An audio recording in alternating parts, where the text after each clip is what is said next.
How's your weather there? It's cloudy today. Um,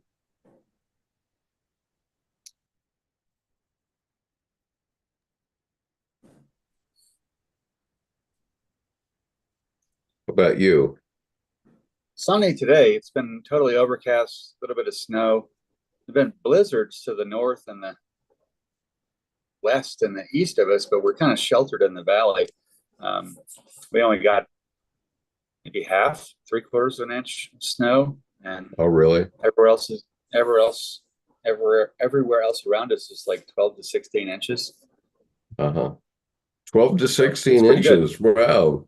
Yeah, Yeah. we're like, oh, whatever. We're We're like, gonna have no droughts this year, no. although we need rain here, so I guess I Well, guess it's coming our way. Well, looking at the woolly bears, the tiger moth caterpillars that are the ones with like brown on front and back and either gold or orange in the middle, um, they were really bright orange this year. And that's Hmm. usually a fauna tell that it's going to be an early but mild winter. And then all the squirrels' tails were really normal, small, not like really big and fluffy. And that's another usually fauna tell that it's going to be early but mild winter. But we'll see, because this year is one of those years where, well, I don't know if nature is going to tell me the truth. It's like because Yeah.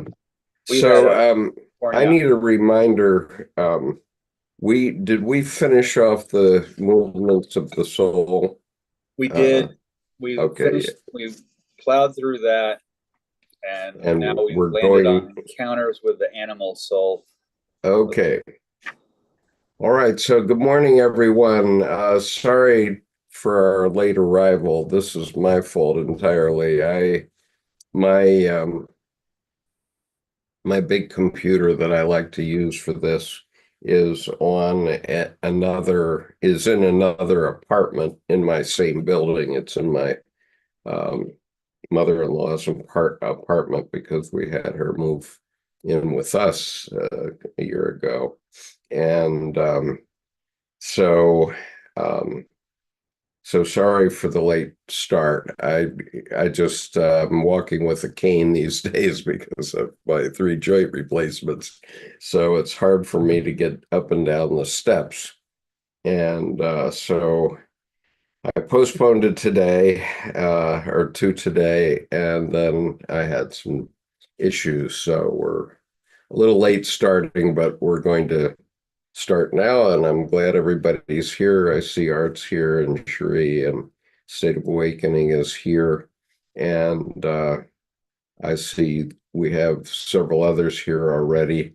So we'll probably, uh, you know, we it's probably a good thing we started late because people are coming a little late. And so anyway, we have been going through this book on Sunday mornings.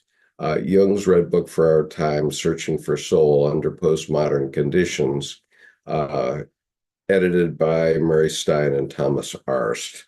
And this is volume one of the 5-volume series. So there are actually 70 essays written by Jungian analysts, for the most part, about the Red Book. And it's normally quite enlightening. And so uh, we're going to read today from an essay by Nancy Ferlati, who is a famous Jungian analyst on the West Coast. I think she has worked at Pacifica Graduate Center, which is specializes in Jungian psychology.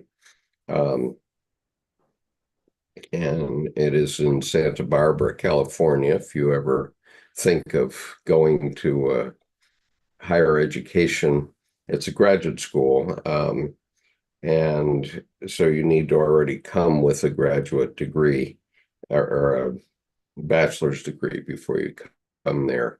And And I've long wanted to go there, but I just have never had the time. I will do one day, I suspect, on one of my trips to Central California, which is where I like to go to visit our colleague Colleen Kibert. So today we're going to read this essay by Nancy Filati, Encounters with the Animal Soul. And so here we go. In the year 2000, I had a dream. I'm at the base of a large Buddhist temple in Indonesia called Borobudur with Jung. With a holy and respectful attitude, we slowly begin our ritual circumambulation of the temple, moving silently from level to level on this large square and round vertical mandala that depicts the many lives of Buddha and Buddhist cosmology. From the world of desires to the world of forms to the formless world. Our pilgrimage begins in a counterclockwise movement around the temple, spiraling up the 9 levels until we reach the top. There we have a magnificent view overlooking the land. Off in the distance, I see Prambanan, which is the Hindu holy area filled with tall and beautiful, intricate temples dedicated to the Trimurti, consisting of Brahma, God as the creator, Vishnu, the preserver, and Shiva, the destroyer. Jung and I, there's a Freudian slip for him, Jung and I lay down small prayer rugs and kneel on them to pray, facing in the direction of the Middle East. All the religions of the world are contained within the large mandala. We are on a holy Buddhist temple with a large number of Hindu temples in view. Jung and I are representatives of the Judeo-Christian religions, and the prayer rugs represent Islam. I realize we are praying for the recognition and unification of all of them into a new religion. Unquote. At the time of this dream, life seemed to have a perceivable order, but all that changed a year later with the 9/11 attack on the World Trade Center. We are now living in a new era. Not only have we lost our innocence, but the word terror itself now evokes anxiety to the core of our beings. Adding to this, the world is in a mad forward rush of technological change that leaves us fearful and unsettled, uprooted and alone. Violence seems on the rise, yet simultaneously it is reported that we actually live in a safer world now than ever before in history. However, our perceptions and our subjective experiences say otherwise. And it is the subjective forces reflecting our inner state of being, manifesting our greatest fears, that to a great extent create our reality. If our moral and ethical stability is off balance, then the world is too. Through our clouded lens, it seems our fast-paced world has tilted off its central axis and is listing toward destruction. The Science and Security Board, a group of concerned atomic scientists, shares this belief. It has recently reset the doomsday clock forward to 2.5 minutes to midnight. The old threat of nuclear war remains a feared ghost in the shadows, and to that we can add the increasingly dangerous effects of global climate change. Some might explain their fear by pointing to President Trump's erratic behavior, Putin's aggression, or Kim Jong-un's nuclear missile tests, but its source lies deeper in the unconscious layers of our psyches. In response to this fear, authoritarian and potentially dangerous leaders have been called up by our collective will as the ground beneath us no longer holds. As C.G. Jung reminds us, the psychology of, of the individual is reflected in the psychology of the nation. What the nation does is done also by each individual. And so long as the individual continues to do it, the nation will do it likewise. Only the change in the attitude of the individual can initiate a change in the psychology of the nation. If ever there was a time when self-reflection was the absolutely necessary and only right thing, it is now. Fear of change drives us into a regression and reactivates in the unconscious a more or less primitive analog of the conscious situation. Hence, we are drawn to authoritarian leaders under the illusion that a supposed hero or strongman can make life safer by stopping change. I'll stop there for a moment. And Jordan. I'm looking for a link. I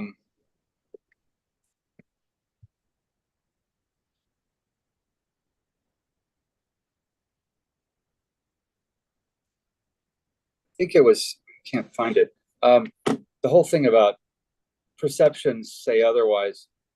I mean, as we see in the news, I mean, I think it was the Smith-Munt Act, which made lying in the media illegal. So instead of looking for ethics, it's really was a shame that we had to have laws for the media not to have coordinated lies, which AKA that's propaganda. It's not even about ethics anymore. It's trying to get people not to lie. And the whole so many lies, I think, comes just like, you know, that a supposed hero or strongman can make life easier by stopping change. Well, even like climate change, it's the weather. We're at the end of an ice age. I mean, so everyone's trying to take the shame and guilt that is our responsibility. And sure, we're not doing great things everywhere, but our contribution is so molecularly minuscule. The Earth is warming. There's more volcanic activity. We're at the end of an ice age. So I think what's interesting is this dream is really that a supposed hero or strongman can make life safer by stopping change. Why would you want to? I mean, change is change. I mean, it's so I think it's, you know, bring back ethics instead of not lying. I mean, it's just a marked difference to me between ethics and not lying. I mean, not lying is okay. Well, that doesn't sound. Any smart person will say, well, of course, you should tell the truth. But like Oscar Wilde said, if you're going to tell the truth, make them laugh. Otherwise, they will kill you. But you know. Right. Well, we have no hope in stopping lying per se, because as any married man knows, one often has to tell little so-called white lies in order to pass a peaceful day with our wives. And I'll give you an example. One day, my ex-wife came home with a brand new hairdo, and she had spent, I don't know, 2 or 3 hours getting it done, and it was this bouffant thing that happened in the early, oh geez, this was back in the 80s, or even the 70s, in the 70s when I was going to law school. And but I remember it clearly because I didn't notice her hair. Okay. And she had gone to so much effort to get her hair done that she expected me to notice it.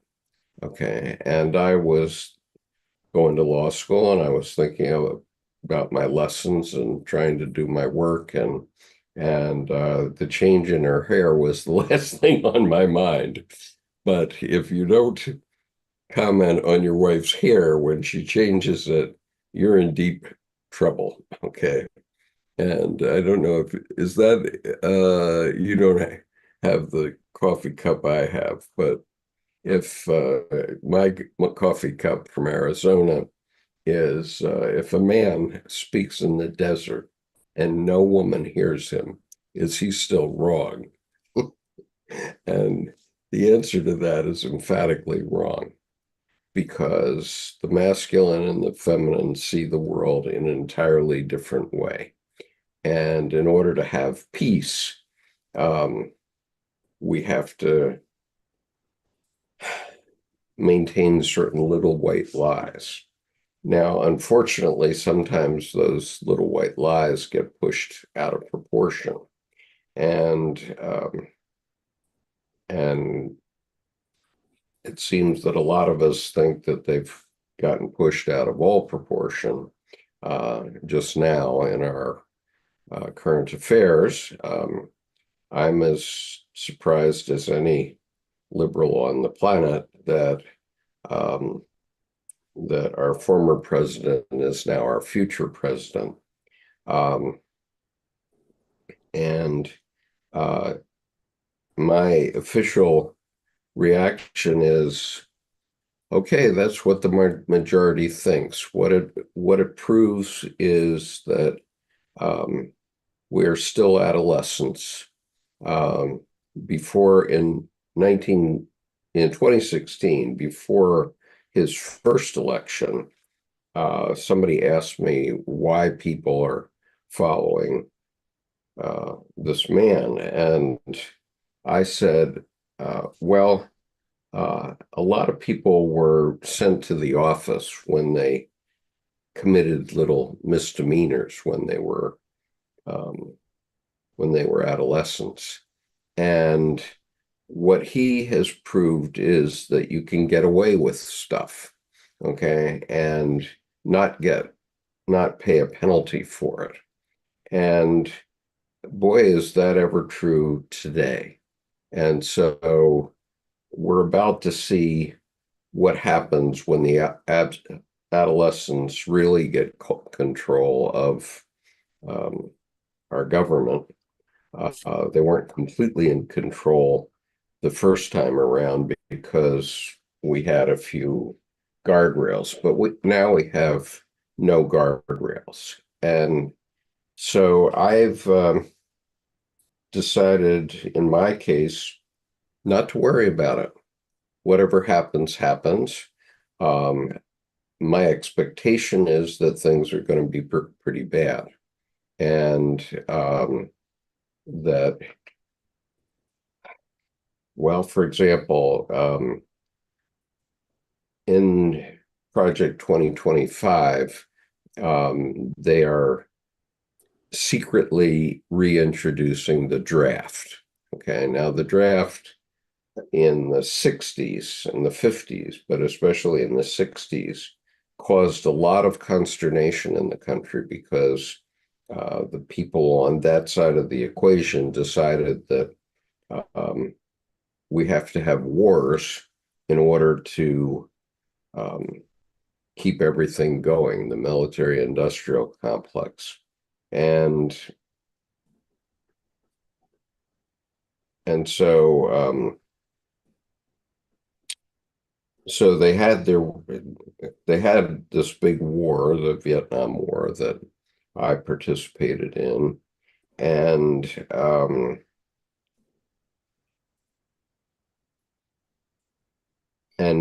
a lot of people protested the draft, which was going on at the time, only males. Now, I'm not sure if the plan now, because I haven't read it directly myself, but the plan now is to require that everybody who turns 18 must earn a military occupational specialty. Now, I think that's somewhat like the state of Israel, who requires national service for a couple of years in Israel.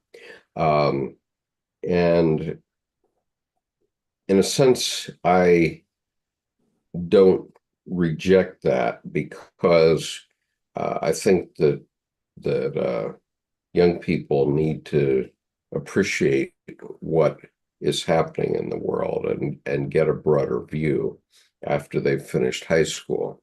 And for Israel, that's resulted in a pretty lethal military establishment. But when Project 2025 says that everybody who reaches the age of 18 will have to get a MOS, which is a military occupational specialty, what they mean is that you're going to have to go into the armed forces, because to get a military occupational specialty, you're going to need to go to basic training, basically, first. That makes you an infantryman. And then if you don't want to be an infantryman, then you have to go to some sort of specialty school in order to get that specialty MOS that you want to have. And so the result of that is that if they implement that idea, okay, which is not necessarily, it hasn't been implemented, and it's not necessarily so, although it's a part of Project 2025, what that means is that you're going to have to go on active duty for at least 6 months, let's say at least 6 months, and maybe a year or more, in order to get that military occupational specialty. And obviously, being an infantryman is the least safe that you can be in the military. And so a lot of people will want those experiential MOSs, and very few people who are 18 years old can qualify for an MOS without special training. And so I do expect that some version of the draft is going to be reinstituted by this group. And they may have designs on having a war with somebody. I don't know who, but we'll see. And because they want to build up a cadre of people who can fight and have experience in fighting. And this was what happened during the Vietnam War, basically. At one point, we had 2 million men and women trained in actual combat, which is blooded combat after the Vietnam War. And so we had the best trained military and reserve in the world. And today we don't have that. We've relied on people who basically wanted to work on a contract basis, like the French Foreign Legion, and so, this is what we're going to get, is what I predict. So one of the consequences of this election is that I'm expecting to see some form of the draft reintroduced. But what we see from this essay is which really speaks to us about our current affairs right now, it seems to me. What we see in this essay is the hope of Jungian analysts, which is that all of our religions will converge into one new religion. And I concur with that. This is the Dalai Lama's view also, so it's very appropriate that we're reading an essay about Buddhism in part.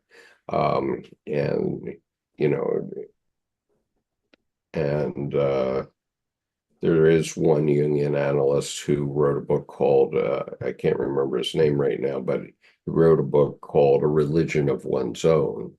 And we're all going to have to develop our own religion, which will hold us together spiritually as well as psychologically in order for our species to survive, it seems to me. Okay, end of homily. You go ahead. No, I was going to say that to me, instead of an ecclesiastical structure, the structure is capital S self, SELF. And the religion of one, yes, we are all one, but to me, capital N, nature. And without being a solipsist, where only the self exists, or a nihilist, which is an adolescent solipsist basically, tantrum throwing, nothing but me stuff, it becomes self-centered, meaning you have a center instead of self-centered being conceited or arrogant, because arrogant is pretty much just adult hubris, easily taunted, easily fooled. It's just a reaction to external forces that is prettier than shame, but it's pretty much the same thing. Whereas when you're unthreatened and you can live in nature, live with nature, because you are nature, people stop explaining so much. People stop the ivory tower academic blah blah. I mean, I look at myself 2 to 3 years ago, and it was this philosophy and that philosophy, and the vocabulary was wickedly large. But now I think it was just wicked because it was large. I need to talk to a fourth grader, and then what happened is I stopped using so much metaphor, and it made me clearer with myself. So that, several weeks ago, someone said, "Well, do you know yourself?" And I said, "Oh, that's asking a bit much." It's like, why would I? It's always complete, never finished, lifelong. So I think this whole fear of change driving us, supposed hero or strongman can make life safer by stopping change. An authoritarian leader. What about an authoritarian leader where, Hamas calls for blind trust of Israel to stop? And then I look at, so Israel was created in 1948? And it wasn't an unpopulated area, Palestine, Israel.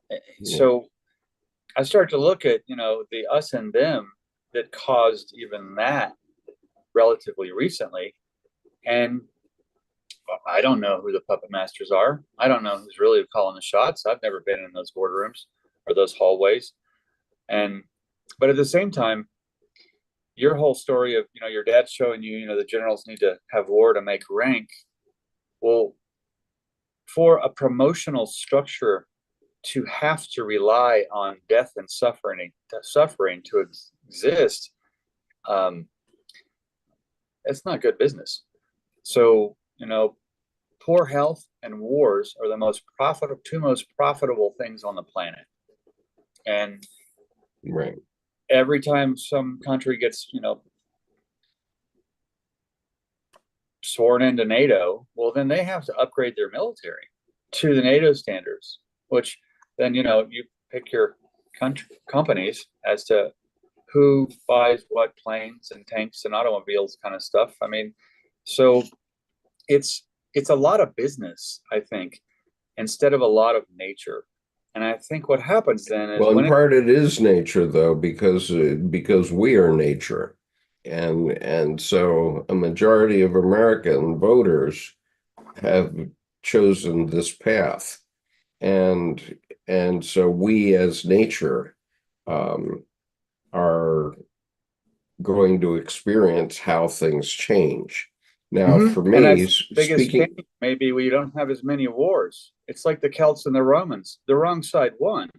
The Celts were peaceful people, like Cro-Magnons, not Neanderthals. And people are people, yeah, but an incredible terrible love of war, James Hillman title. Well, right. Sure, if I have wars in my dreams, maybe I'm just working through stuff. But do I need to make war outside because I have war inside? And I think what's interesting is, I don't think we need wars to stop the civil war between our ears. I think what happens is, best way to clear muddy water is just to leave it alone. And I Yeah. think the ability for grown men to sit in silence and do nothing for 5 minutes is vastly one of the sources of the problems. Now, I always got to fill the air with words, always got to fill the air with this or that. And I think what that means to me is that you got a fidgety little kid in a grown person's body, and they're not going to, graham crackers and orange juice and a nap's not going to fix it. So I think the ability, I think the ability to go run around, just watch cats, every day. The kitty crazies, they, storm around the room, zoomies and kitty crazies on a tear, whatever you call it. They're just bleeding off the excess. And then they're back to, they're conked out asleep. Well, it makes for a pretty peaceful existence. And they're actually one of the most primary predators. So they're a hunter and they're also lovers.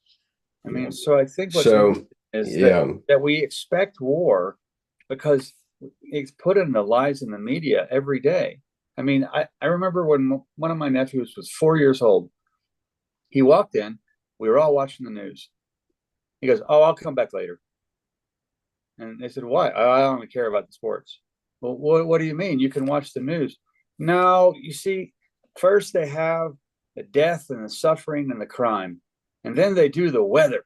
And then the sports is always last. I'll be back later. I don't care about the other stuff." And I remember thinking, in a 3-part statement, he just clear cut the bullshit of the structure of what we were all sitting there ingesting. We were waiting for the sports, Well, and of course, the sports is just training for the rest of it, right? Well, yeah. And so it just reiterates it all.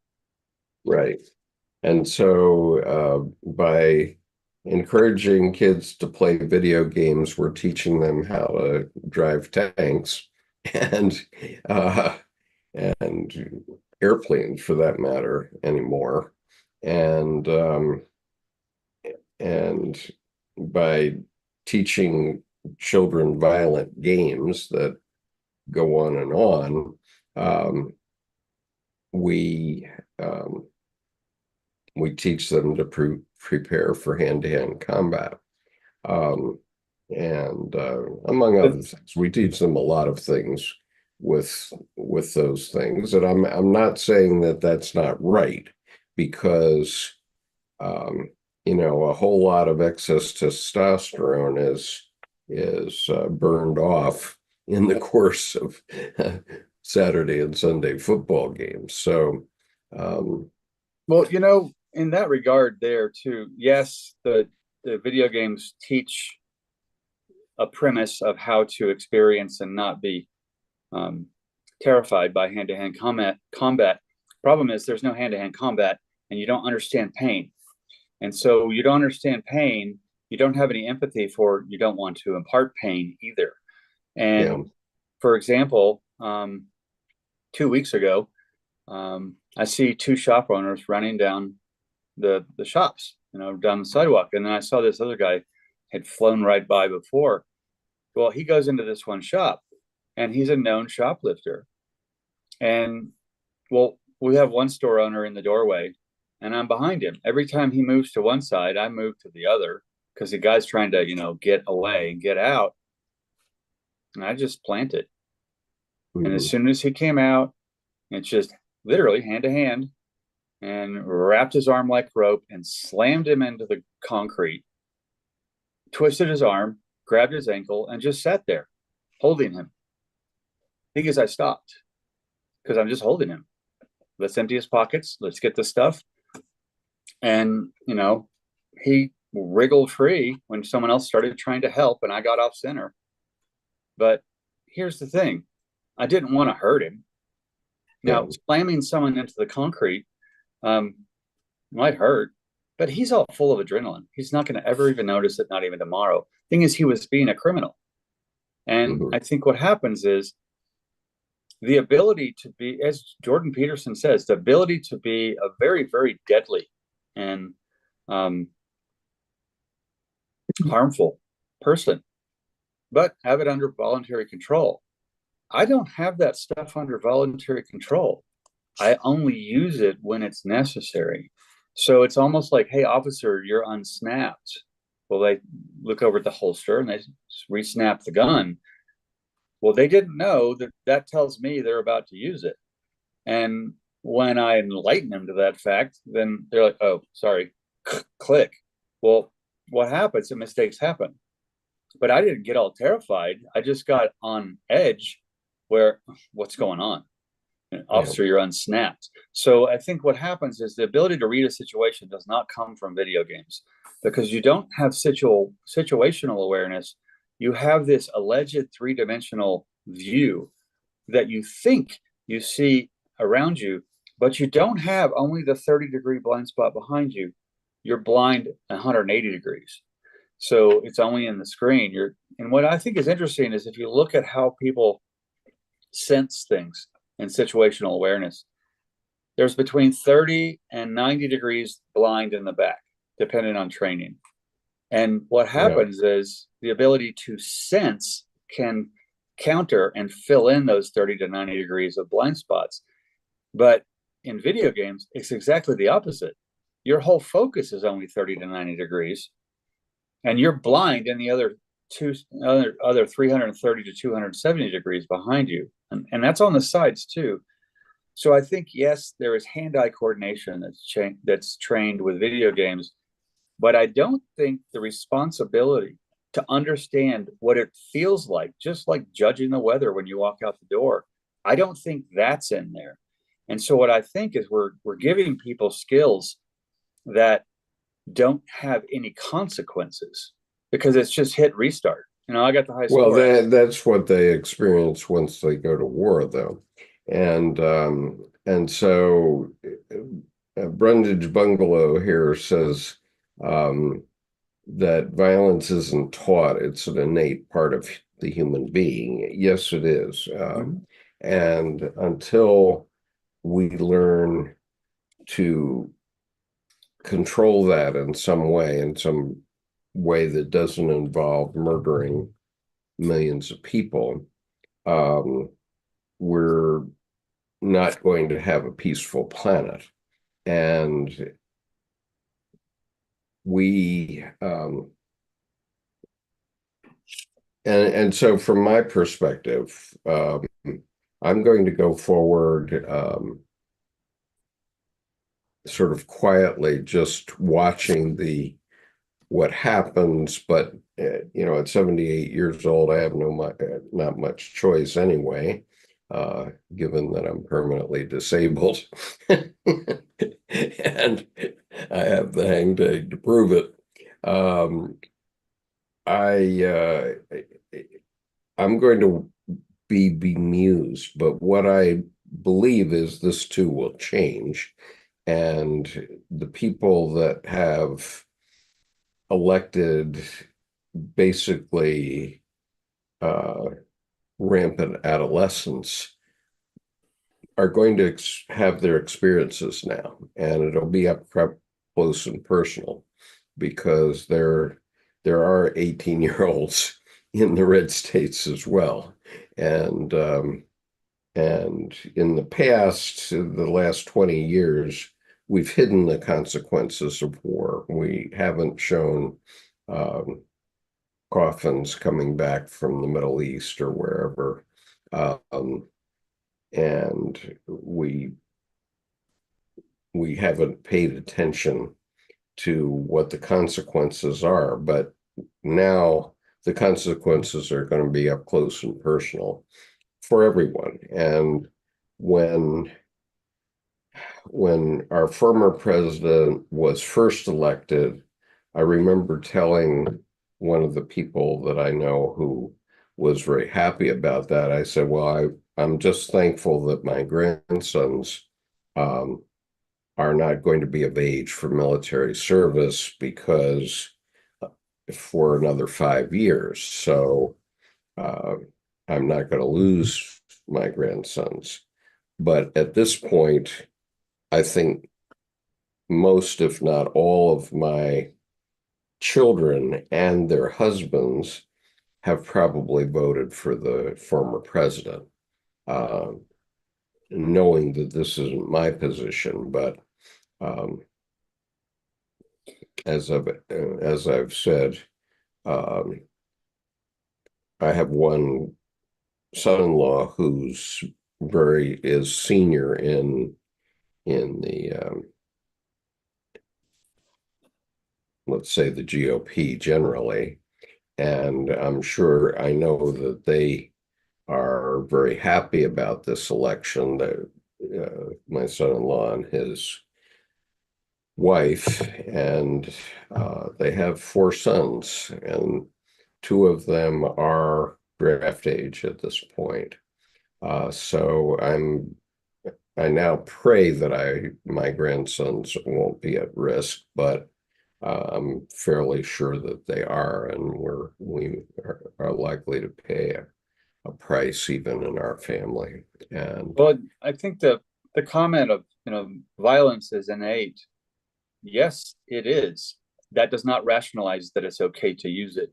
And correct. just because something is there doesn't mean you have to use it. I mean, that's the whole basis of ethics is thoughtful action.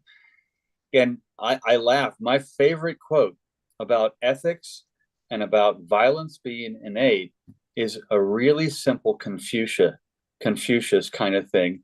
It's the man man who has mosquito land on testicle.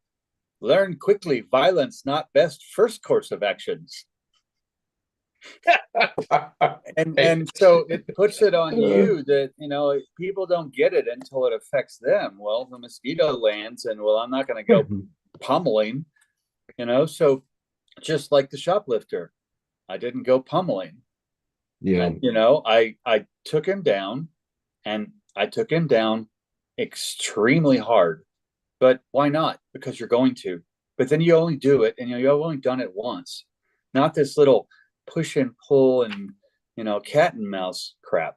And so I think what's yeah, interesting is the whole do Yoda, do or do not, And so I think the man who has mosquito land on testicle learned very quickly violence not best first course of action. yeah, Well, it's going to be a course of action, but not the first course. And so I yeah. think it's important then to understand the thoughtfulness of that, Well, especially I through the think we kids. have to remember the thoughtfulness of Teddy Roosevelt's dictum that one should speak softly and carry a big Big, stick. thick. Yeah. And Know how so to use it. I go to school that full of adolescents who believe in violence, and I carry a big stick, and it's a big stick that has a rattlesnake on it, just for grins. Um, and I do speak softly. Um, And I think that's important because what happens is the gruff ones, the tough ones, they're still trying to prove something. And the problem sure, is the bully on the playground can get stop dropped with one little bloody nose. The thing is, sure. people are afraid of the noise, except when you just focus, you're already the eye in the storm. So Yeah, you so bullies are so a bunch of immature, blah, blah, blah. And I think what happens is on the global foreign policy scale, who are the bullies? And the reality is not from the news, not from what we see, from what we know. And I think that's an important thing to look at in terms of how to observe. I mean, Smith-Mundt Act. It's right. a shame that it was repealed, that lies are illegal in the media. But the reality is we're fed these coordinated schemes called a narrative instead of news. And I Yeah. think we could see enough by looking at the ground. So I want to go to one thing that Richard has said here. He said, "We are made in God's image and with capacity to choose our behaviors."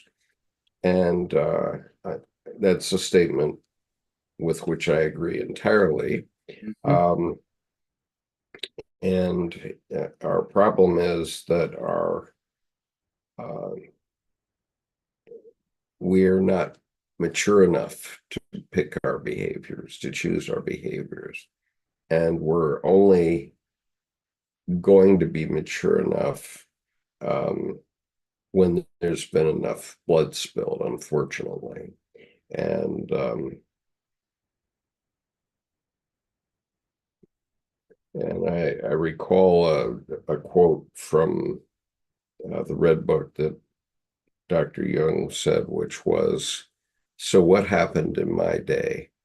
Uh, Torches were kindled, and, and we had to taste hell." This is a abbreviation of what he said. And that hell that he was talking about was World War I, in which 4 million men were killed on both sides, on each side, 8 million in total, men and women. We had to taste hell. And, that's where we are again. It's history repeating itself, absolutely. And so Jung went to his hermitage here, Bollingen, which is behind me every day when we speak together. And he just he meditated on the human condition and continually wrote about it for the rest of his life. Um, and so unfortunately, the adolescent part of us as a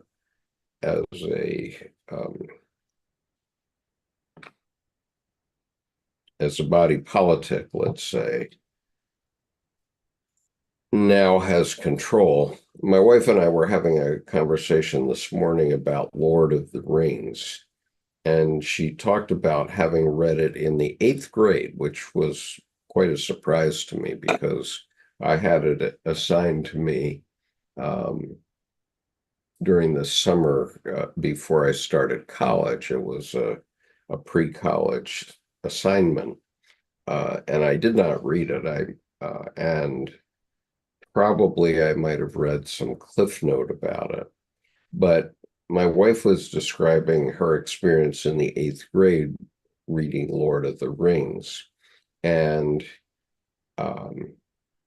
she said that the boys and girls were really different about their reactions of what happens in Lord of the Rings.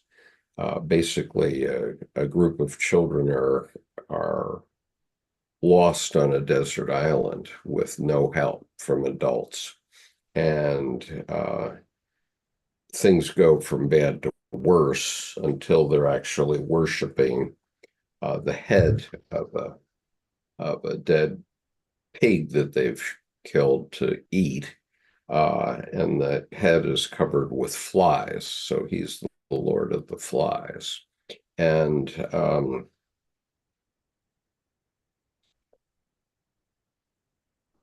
what happens is finally a naval vessel appears to take them off the island. And so she said the boys loved it. They loved the fantasy of Lord of the Flies and being lost on that island. Um, but the girls were totally grossed out by it and didn't understand why it was being taught. But Lord of the Flies, And you started with Lord of the Rings, so it's Lord of the Flies. yes, it's Lord of the Okay, Flies. I'm like that was not the start of the Lord of the Rings. Okay, go ahead. Yeah, it's not Lord of the Rings, it's Lord of the Flies. And so I beg your pardon if I said that. Um, it's Lord of the Flies. And I was thinking I missed that part. Lord of the Rings. I'm like, oh, I must have gotten no, that no, right. no, it's not Lord of the Rings, but I think you might have heard Lord of the Rings and thought it was Lord of the Flies. No, I And thought Lord of the Rings, and then you started talking about the kids on the island, and I went, "That's Lord of the Flies." And then you said Lord of the Flies, and I went, right. "They we're on a different No, book."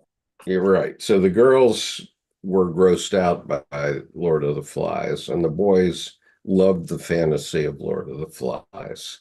And finally, I think it's the Australian Navy arrives with a lieutenant commander in his white uniform and his white shorts and comes ashore to save them, and that's kind of the end of the story. And so she said, you know, the girls were grossed out and the boys loved the fantasy.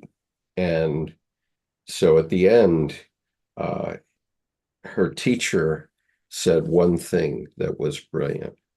And can you guess what it was, Jordan? Hmm. Unless it's hunter versus eater, um, because there's a perspective of those who hunt know how to skin and dress a deer, and you're going to have blood and guts and gore and stink, and then you come home and, oh, here's the nice meat, let's make a steak.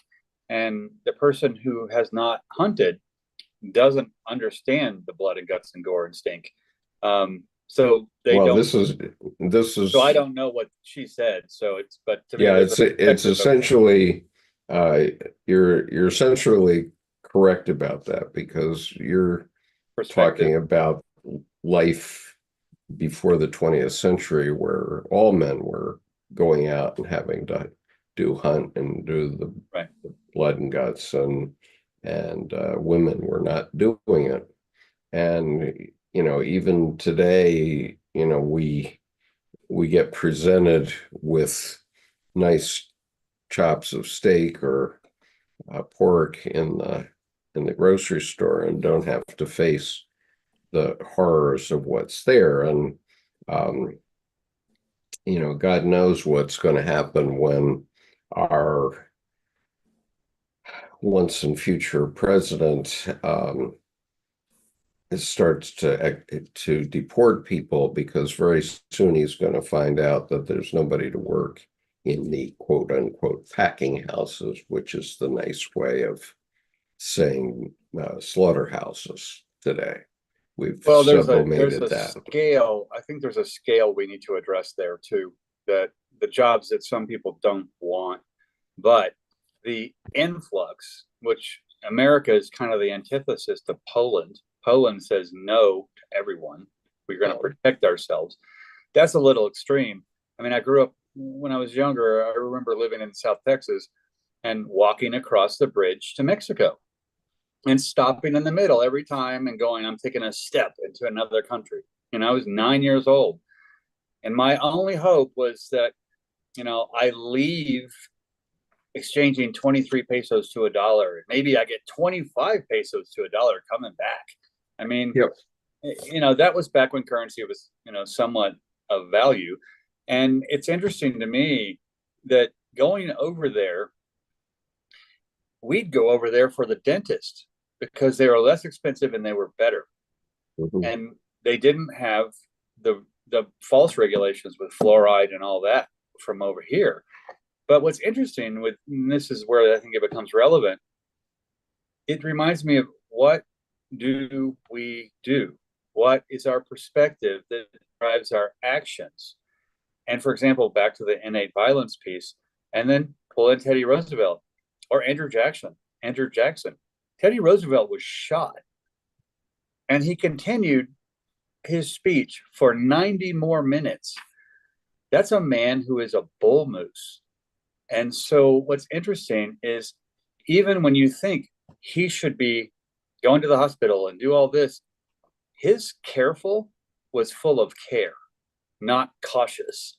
And so I'm curious what Debbie's teacher said after in regards to Right.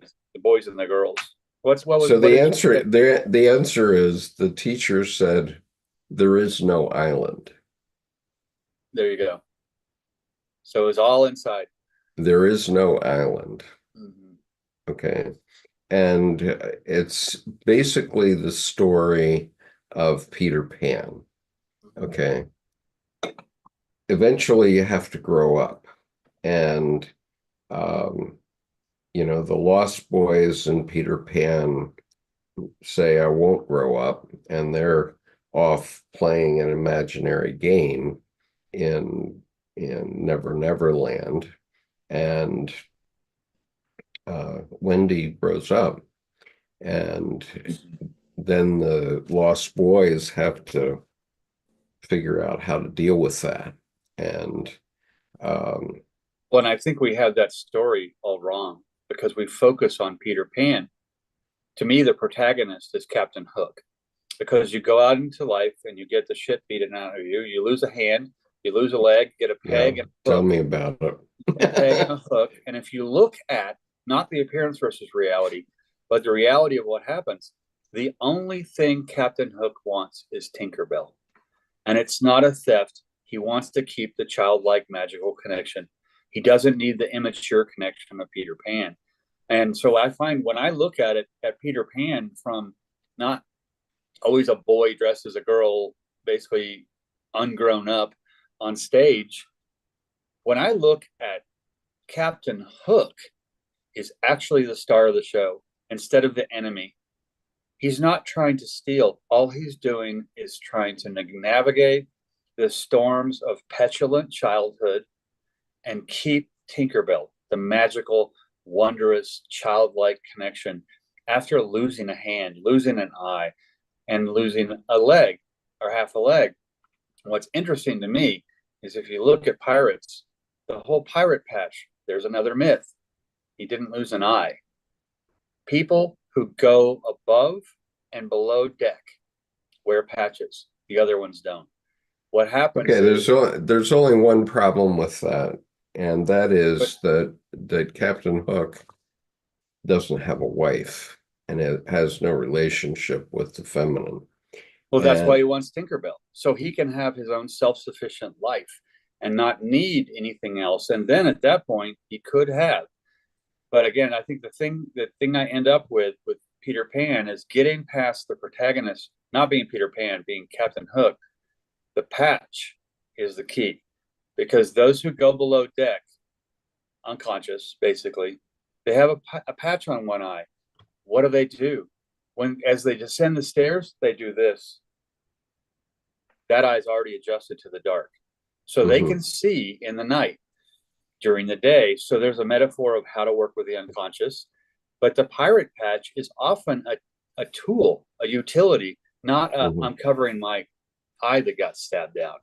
So I think what's interesting is not having a wife. He's trying to keep the wholeness of himself by having Tinkerbell, the anima, the creative drive, that which connects him not to the feminine, to the childlike connection, where then the boys will love the flies and the girls will think they're gross. Well, so there's one and there's the other. So I don't think it's a wife thing. I think it's a connection to life rather than WIFE. Well, but it's a connection to the feminine side. And I think these days, I'm trying to get past the early 20th century Jungian sexism. Anima is not feminine. Anima is spirit and soul. And it has been genderized across 100 or so years with the Jungian work. Reality is, I think it's the left is the generative. And it's associated with a female. And the right is a formative, associated with a male. But I'm de-associating that because I think even with all the pronoun BS that's going on, it's okay. We lost you for a minute there, Jordan. So I think I'm trying to de-sexism the anima, because it's in Latin, anima is spirit and soul, both. Well, okay, so these are what we're talking about is layers of metaphor, though, and we can argue layers of metaphor all our lives and never get there. And well, and it reminds me of hunting, and it also reminds me of fighting, especially fighting. You step in the ring. I'm not thinking, oh, I need to be in touch with my feminine side, or I need to be overly masculine. I'm not thinking anything. I'm whole, bi-hemispheric, aware, and it's all action. So what's interesting is I'm thinking... Spoken as a man who's never been in combat. Okay, that isn't what you're thinking at all. Okay, that's not what you're thinking at all. I'm sorry. I remember being absolutely so terrified that I was so alive. And the thing is, especially when someone pulls the gun, so I don't have to have gone to war, and I haven't. Mhm. But blood and gore, sure. And so I think what's interesting is that point of your whole life is right here, right now. There was nothing else. There's no way to live through this. And that's a strange feeling. Yeah. Okay. So anyway, it occurred to me that my students and my whole eighth grade class was, or major part of my eighth grade class was high on Thursday. Okay. They had been smoking something or vaping something on their way to school, and they were absolutely uncontrollable on Thursday. And so they all ended up in our version of the clink, which is in-school intervention on Friday. And um, when they're in-school intervention, one of my duties is to go and visit them. And when I do that, um, I'd never berate them or tell them that they've done wrong. Um, I ask them the question, why are we here? Number one. And and then I ask them, I tell them, middle school is a time when you have to realize you have to start being responsible for your own life.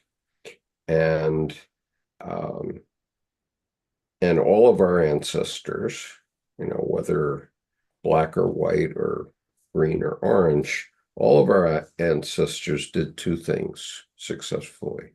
They survived until they reproduced. And that's pretty much the message that I give them. And I say, I leave them with one question, which is, when are you going to grow up?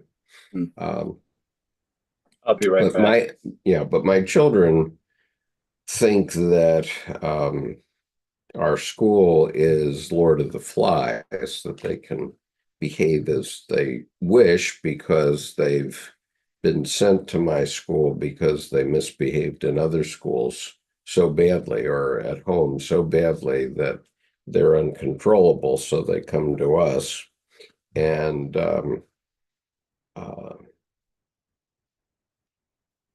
then it's our job to resolve their behavior, which we do in a gentle but persistent manner.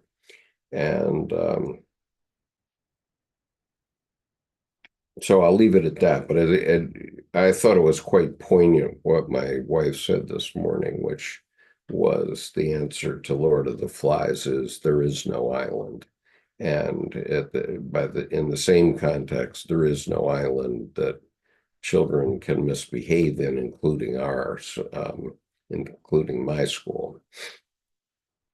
And so, having said all that, I think I better go on with the essay. So we're on page 234. We're reading an essay entitled Encounters with the Animal Soul, A Voice of Hope for Our Precarious World by Nancy Ferlati. It's in this book, Jung's Red Book for Our Time, Searching for Soul Under Postmodern Conditions, edited by Murray Stein and Thomas Arst. Okay. The sense of stability in the United States prior to 9/11 was suddenly shattered, was not that was suddenly shattered was not so dissimilar to 1913, when war was precipitously unleashed because of the misunderstandings and missteps. It's aftermath led to World War II. Through this painful and destructive history, the Western myth of progress had been shaved down to a thin membrane. And now, after 9/11, it is no longer capable of holding us. My dream, as cited above, points to the need for a new myth that speaks not only of the Western world, but embraces the entire global world. All the differing religions and cultural viewpoints need to be brought into respectful dialogue. The difficulty is that religious ideologies tend to separate people into groups and support the process of shadow projection onto the other, a defensive attitude that maintains misunderstandings and furthers aggression. It is quite lamentable that with our present levels of philosophical and psychological understandings, with science and reason making us masters of our world, our more or less unconscious animal instincts still control the levers of our actions. We have not fully integrated something big, and that is the reality of the psyche. It is the creative source of renewal capable of guiding us through this brave new world or leading us to destruction. Edward Edinger focused with great concern on Jung's admonition about the dying Western myth and the need and possibility for a new one. He speaks of what it might be. Quote, this is Edinger speaking. A notable feature of the new myth is its capacity to unify the various current religions of the world. By seeing all functioning religions as living expressions of individuation, symbolism, i.e., the process of creating one consciousness, an authentic basis is laid for a true ecumenical attitude.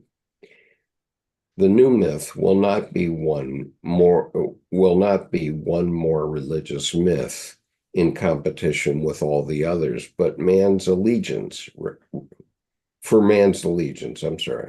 not be one more religious myth in competition with all the others for man's allegiance.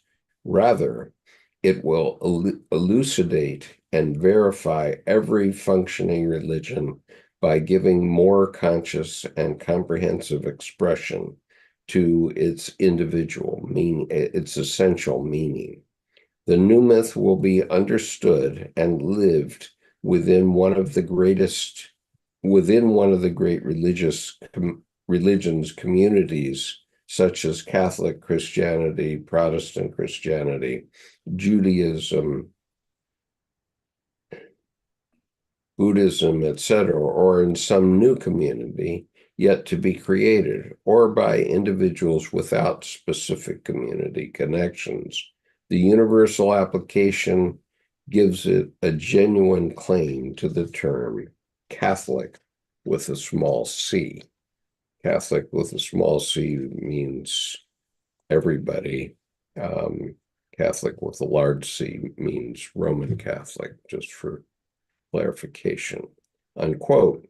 I believe we are in the midst of a struggle to achieve this potential consciousness and unity among humankind, yet we might not make it. John Durley expresses the problem and his concerns as follows, quote, specific religions continue to threaten common survival. With the intimate dialectic that Jung's psychology establishes between the divine and the human, should any construction of a divinely based and so archetypal absolute in conflict with others bring an untimely end to the historical process, both humanity and divinity would lose. Bringing up Father, redeeming and humanizing God in history is fraught with peril. At least Jung has made us more aware of the potentially deadly yet also immensely rewarding game we are collectively and individually playing. The redemption of God in history is the religiosity of a new millennium carry, as the religiosity of a new millennium carries with it a new moral imperative. Everything now depends on man, or humanity, I would say. Everything now depends on humanity. The integration of human consciousness is the living and potentially overwhelming antinomy humanity calls divinity is the basis of humanity's new responsibility. Okay, unquote. So what he's saying is what I said to my kids, which is you have to be responsible for your own life first. Okay. The primary image of my dream is a mandala, a symbol of the self, representing the archetype of meaning and wholeness. It contains within it the unifying and healing potential. It seems in the dream my psyche was expressing the collective need for a new world order and was offering a symbol as the foundation for a new myth. First, though, since Jung and I are in the dream circumambulate the temple counterclockwise, it seems the old collective order of world religions has to descend into the unconscious to be dismantled before a renewal of individual and collective attitudes can take place. I would just add that traditionally one circumambulates a stupa, which is what Barabador is, in a clockwise progression.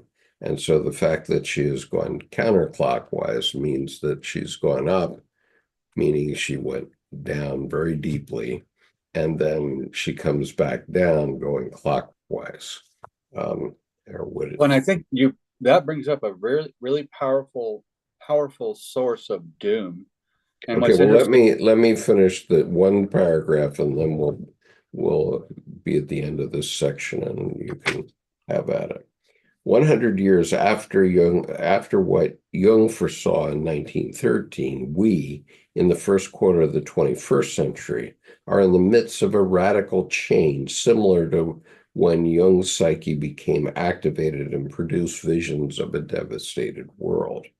His view of a vulnerable world in need of consciousness continued to his death. In 1913, he was perilously dragged down into the unconscious to re-encounter his soul, and through the arduous process of transformation, to discover the way to a new symbol of wholeness. His journey in the Red Book speaks of his personal inner journey, but it also offers a collective template for renewal as well, helpful for us today to find our way through these perilous times. Okay, go ahead, Drew. Well, and I think contextually, there always have been perilous times. There have never not been perilous times. So I always like to say, well, get over it and don't waste trouble. Find the treasure in the trouble. Also, I think there's a source here of doom, which is just an elevated form of despair. I think doom is often sourced when what we know and what we're accustomed to begins to erode. So Pisces to Aquarius, there's a whole 2,000-year epoch, an eon, literally. And what's interesting to me is if you keep your situational awareness and your radar on, you don't need to worry about change. You notice what's in the scene instead of what you expect to be in the scene. So I think when you inspect what you expect, you can roll with the punches. And instead of getting doom, and as you said, you're going to be an observer. To me, that's radar, where there's no foregone conclusion. I'm not going to prophesy that this or that's going to happen. I'm going to watch, and I'm going to continue to be active and actionable while I don't know, while I'm comfortable with the not knowing. instead of attaching to some surrogate parent of, I feel like I'm in control. We're never in control. In fact, I don't control my car. I navigate my car. And I think what's interesting, I don't want to get out of control, but I'm never in control. I want to navigate without getting out of control. So I think what's interesting is when we substitute the verb control with the verb navigate, well, there's no doom. There's what are we going to do? And I think that whole thing of when you don't know what to do because you've never been in this situation before, well, welcome to the club.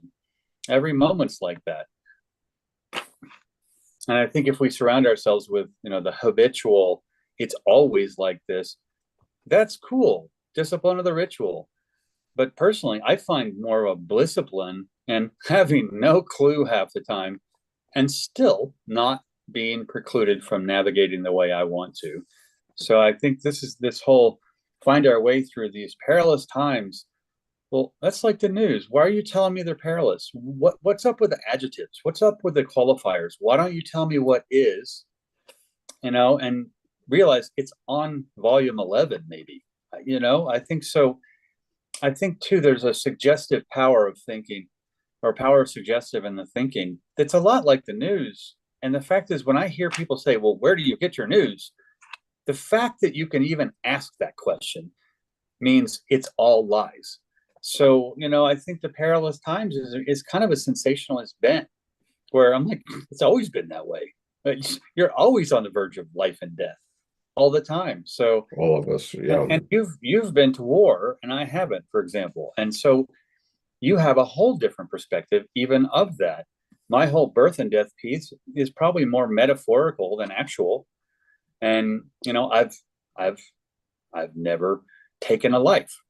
It's the kind of thing where war is not something that's in my CV. So there's a whole perspective piece, but to me, it doesn't silence that I haven't been to war, so I can't talk about anything. It's like, I've had my experience, you've had your experience, and I think what's important there is the shared experience of difference. Yeah, and that's where I think, Lord Rabbi Jonathan Sacks, his whole dignity and difference.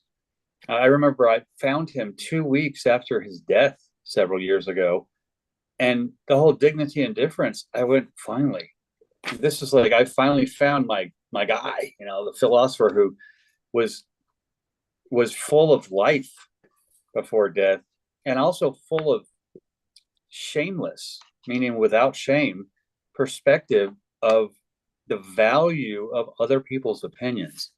And I think that's the perilous times I see, is that we look for peril, well, we're going to find it. If you look for joy, you navigate the trouble. Right. Okay. So, Jordan, I need to take a short break. Could you read the next little bit? Yeah. Voices of the Soul, Jung's template for transformation. And I shall return direct. Voices of the Soul, Jung's template for transformation. It is 1913, a troubling year. Jung had vision after vision of world catastrophe. Although at first he thought it was his own personal catastrophe at the possible onset of schizophrenia, it wasn't. It was his call to introversion and a precognition of World War I. Everything changed overnight and was turned upside down, and Jung was called back to find his soul, impelled by, in quotes, spirit of the depths. Who is this soul? What murmurings arise from the depths to call Jung's attention to her? He had neglected her and objectified her in pursuit of science. He had lived a full and rich life, but had missed the essence, and that was her. She was familiar to him, having provided the safe enclave he inhabited as a child, away from the conflicted instability of his parents. She was real, in quotes, a living and self-existing being. He whose desire turns away from outer things reaches the place of the soul. If he does not find the soul, the horror of emptiness will overcome him, close quotes. In another work, Jung writes, to do this, one had to hang up exact science and put away the scholar's gown, to say farewell to his study and wander with human heart through the world. Through the horror of prisons, madhouses, and hospitals, through drab suburban pubs, in brothels and gambling dens, through the salons of elegant society, the stock exchanges, the socialist meetings, the churches, the revivals and ecstasies of the sects, SECTS, to experience love, hate, and passion in every form in one's body. After years of establishing himself as a prominent doctor and researcher, Jung found himself split off from a vital part of himself, his feminine side. He had no choice but to embark on a personal exploration of the very real world of feelings and sensations, quite the opposite from his typical thinking.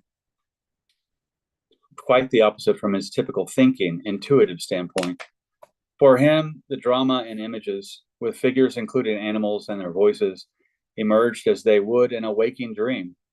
The Red Book only contains 8 dreams, and the rest of the narratives are visions. His first three dreams are quite similar, and while he may have later regarded them as precognitive, they certainly also carried personal subjective meaning for him. They gave a glimpse of not only what would befall Europe in World War I, but also his arduous descent into the unconscious, emerging with the healing elixir he sought only after experiencing his shadow in the frozen corners of himself. The dream he had in July 1914 set the stage for his experience of being summoned by, in quotes, spirit of the depths, to re-engage with his soul. And this is then his speaking. I was in a remote English land. It was necessary that I return to my homeland with a fast ship as speedily as possible. I reached home quickly.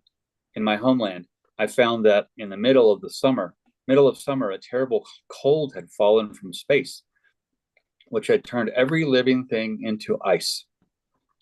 There stood a leaf-bearing but fruitless tree, whose leaves had turned into sweet grapes full of healing juice through the working of the frost. I picked some grapes and gave them to a great waiting throng. In Jung's draft of his Red Book, he states that in the dream he was with a friend who had a lack of foresight and who stupidly wanted to return home on a smaller and slower boat. Unlike Jung's dream ego, the two finally travel together. This reflects two opposing parts of Jung's personality, his ego and shadow.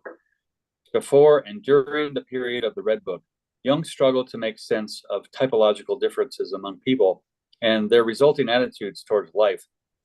It first became evident to him in his interactions with Freud and Adler, and he saw that their personalities were reflected in the theories they created.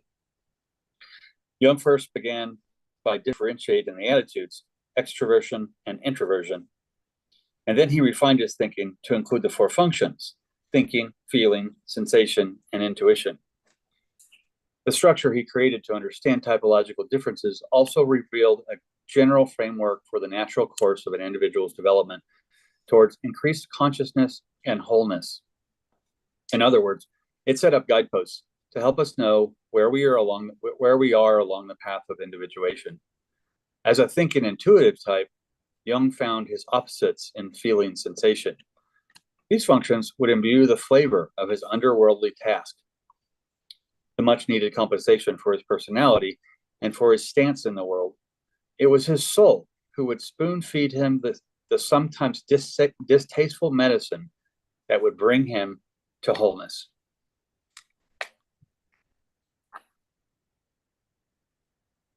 I'll stop there. Thoughts?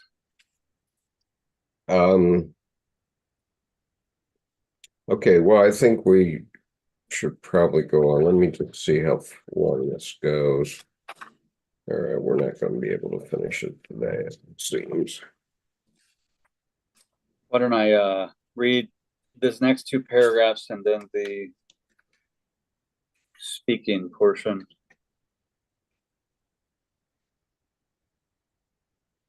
Yeah, this I think. Go ahead. I'm just looking to see if there's another natural stopping point, which there isn't really. So There isn't really. It seems to go a couple paragraphs, several paragraphs, and then Jung speaking.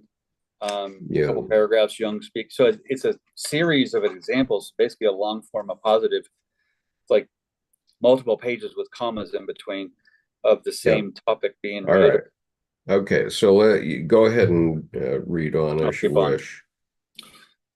A voice spoke to Jung, whom he later recognized as his inner guide, Philemon. You open the gates of soul to let the dark flood of chaos flow into your order and meaning. If you marry the ordered to the chaos, you produce the divine child, the supreme meaning beyond meaning and meaninglessness. Apprehensively, Jung responded to this by saying, I spoke to a loving soul, and as I drew nearer to her, I was overcome by horror, and I heaped up a wall of doubt, and did not anticipate that I thus wanted to protect myself from my fearful soul. I had to recognize that I must submit to what I fear. Yes, and even more, that I must even love what horrifies me. What a confusing concept, to love what horrifies and to submit to what is fearful. Such a task takes one beyond the bounds of one's perceived reality and safety zone, pushing at the limits of one's capacity to remain coherent and cohesive. This is consciously crossing the threshold into the irrational, twisting oneself into another form entirely, and yet, surprisingly, finding what is hidden away in the depths of our own being, in the far reaches of the corners and closets of ancient inner rooms. The dark passageways filled with dust and ghosts is where soul resides. Jung realizes that, and we go into his speaking of what he realized. If I am not conjoined through the uniting of the below and the above, I break down into three parts: the serpent, and in that or some other animal form I roam, living nature daemonically, arousing fear and longing.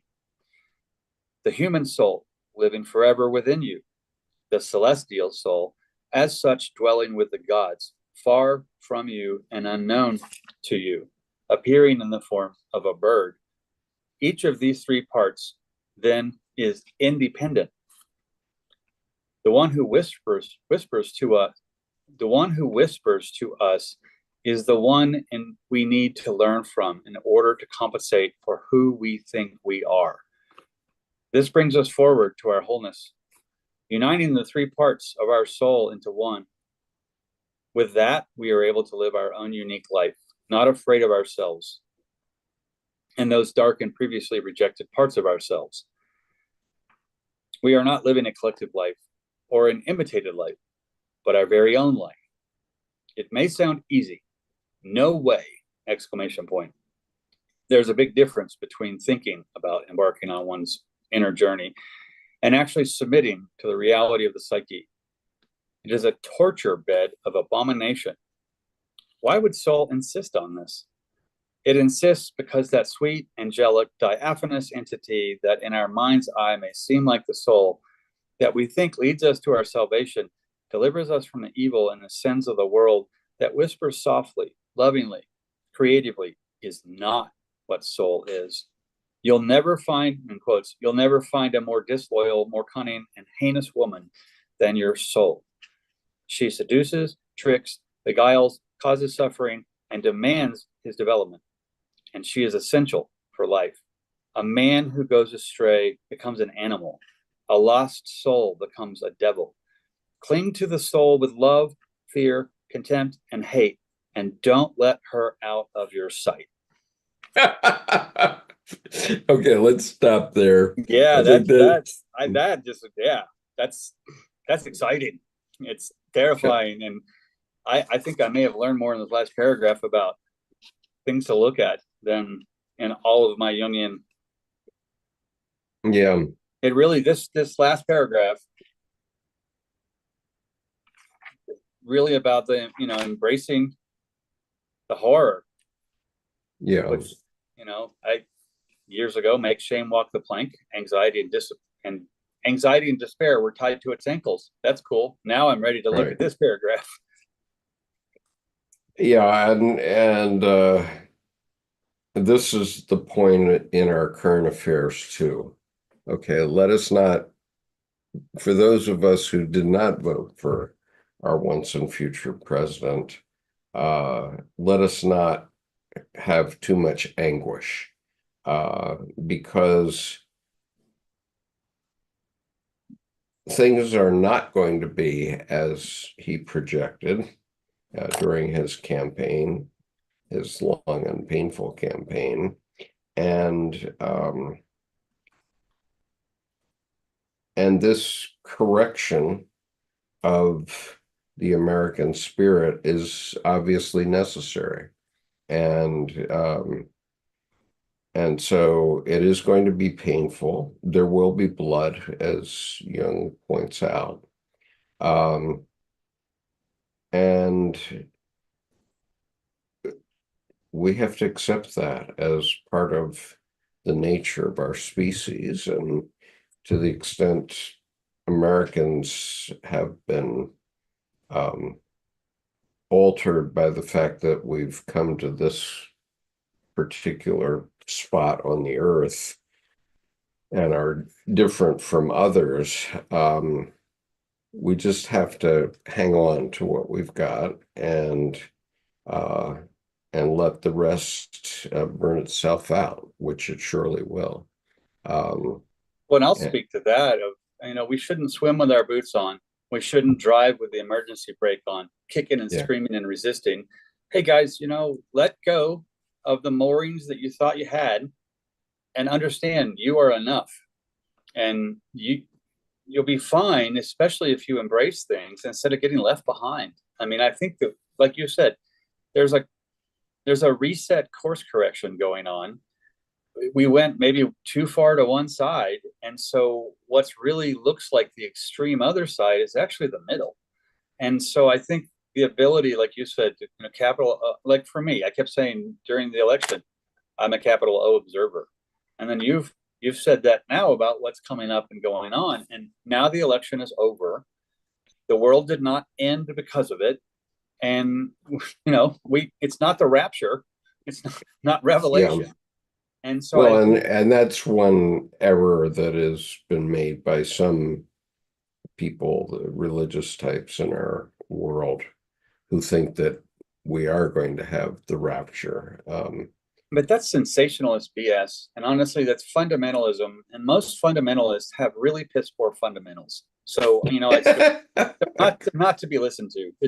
If it's Yeah, too sensational, I'm like, that's like getting the icing and no cake. I mean, yeah. it's all sugar, and that's not psychologically healthy. Well, so obviously, as an American people, we require a course correction, and that course correction will come for both sides in a myriad of ways we cannot predict. But for those of us who did not vote for the incoming president, um, it's best to sit back and relax and watch the show and see how Well, we're changed and how the nation has changed. It won't be what the electors of our former president think. And and I think astrologically, we need to look at our scale, the medium scale, the large scale, and even the huge epochal scale, because the U.S.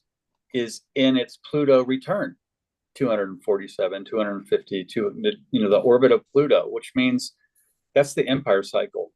yeah, You have to reset or everything falls. And what's interesting, so we're going into the age of Aquarius. There's a 2,000-year epochal scale. mm, And then the lesser medium, 10 or so in that, the Pluto scale of 250 years, still above our life cycle.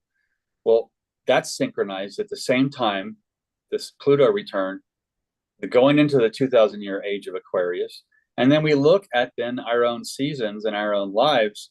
And it's kind of like when the clock has three different wheels, and they're doing this kind of all these weird numbers. And there's one point when they all do this for a little while. And then they start going back to their, looks like the orbits. But in a sense, we're conjuncting a 2,000-year cycle, a 250-year cycle, and our lifetime cycle all in the same season, fall, winter of 2024. Right. And so, like, as you were saying, relax. And what I think is what happens when you relax also, you get hurt less because you have a fluidity and a flexibility, and you can experience without all kinds of fictional preconceptions that just cloud vision. And sure. and then also you're safer. I think because you're not when you relax, you're not harming yourself. And I think that's the biggest part is when we go, oh my God, I know this is going to happen, doom and gloom. When you walk around in despair, you're going to get depressed and all that just because you have no hope.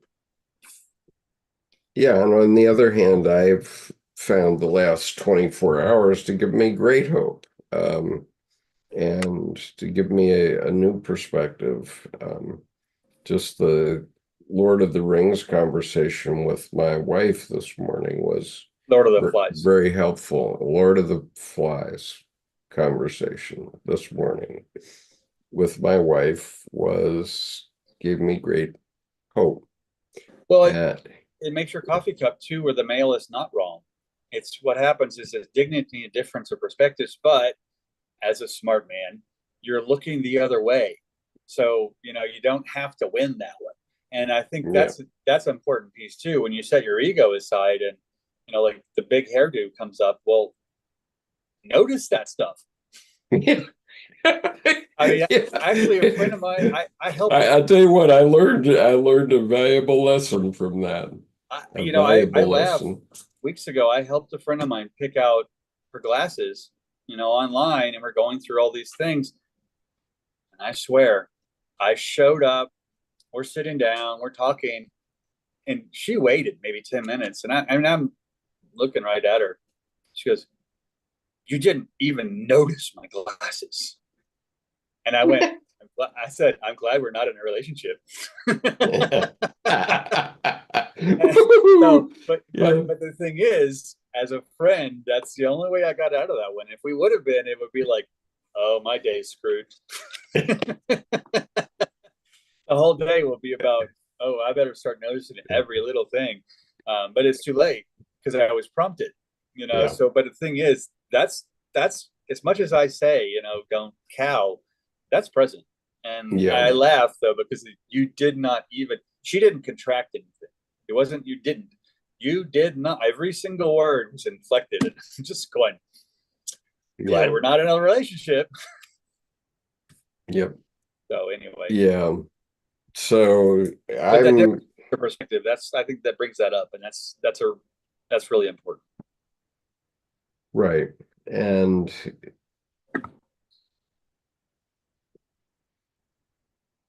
I often think it's like a big medicine ball that we're trying to push around the field, and the medicine ball is twice as big as we are. And both sides are trying to push against the medicine ball in order to get it to a goal. And the reality is that the goal should be that the medicine ball finds a still point. It's funny you brought that up, because Sisyphus pushing the rock up the hill perpetually came to mind. Yep. And last week, I don't know, it's so fun. I think the synchronicity of, instead of what I read, it's the cartoons that come across randomly. They're always apropos to whatever we're going to talk about. And I have no idea during the week why. But this last week, I see Sisyphus, pushing the rock up the hill, right? Mm. And then you see the next frame, and he looks to the side. He goes, "What if I embrace my problems?" And And then the next one is you have him going like this at the bottom with all this money in his hand, and all these other people pushing rocks up the hill, and he's opened up Sissa Fitness, the Sissa Fitness gym.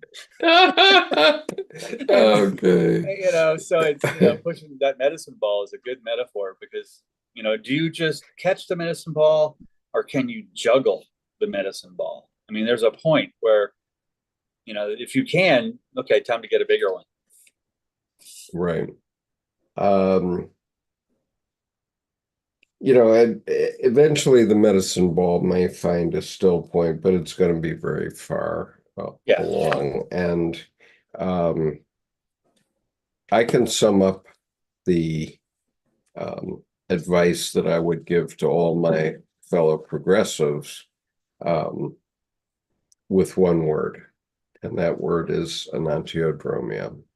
And even though the current GOP likes to take credit for being the party of Lincoln, the reality is that the party of Lincoln has swapped sides.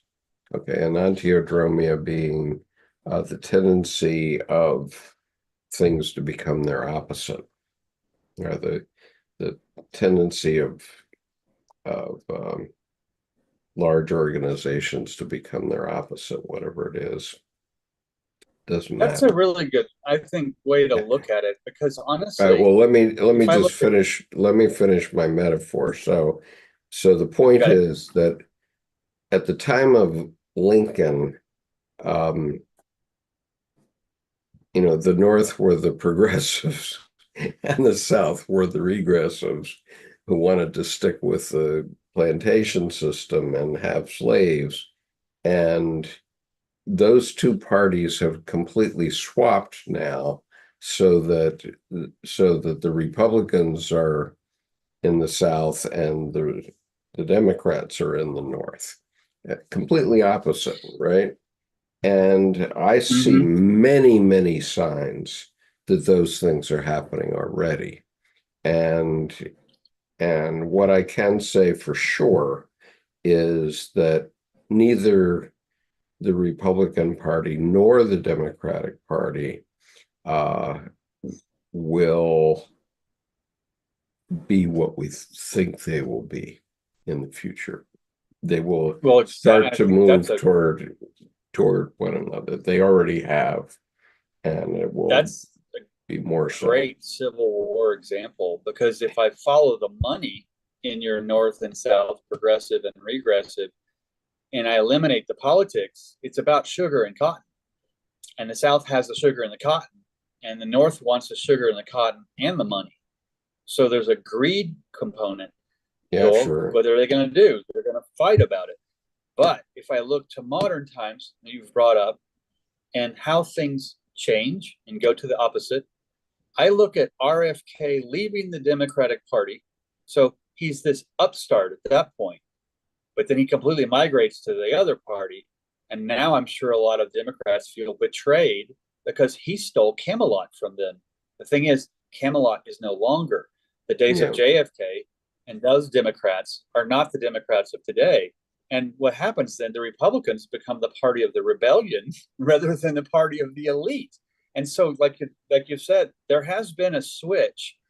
And what happens is because of general confusion of what's current or not, neither knows what they actually are.